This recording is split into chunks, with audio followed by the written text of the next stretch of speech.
കുട്ടികൾ അങ്ങനെയാണ്, ഓരോ സമയത്ത് ഓരോ ഇഷ്ടങ്ങൾ പറയും. ശരി, അങ്ങനെ ആയിക്കോട്ടെ എന്ന് നമ്മളും. ഇന്ന് അവനൊരു കഞ്ഞി ഉണ്ടാക്കാനാണ് പറഞ്ഞത്. അത് വളരെ എളുപ്പമാണല്ലോ.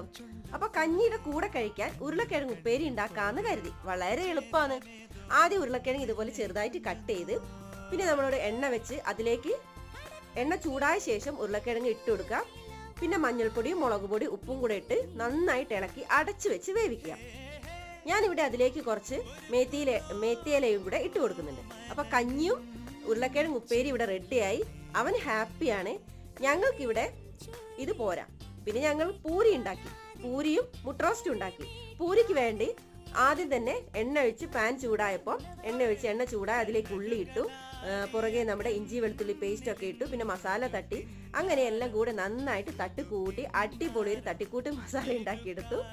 അങ്ങനെ മുട്ടയൊക്കെ വേവിച്ചു, സെറ്റ്.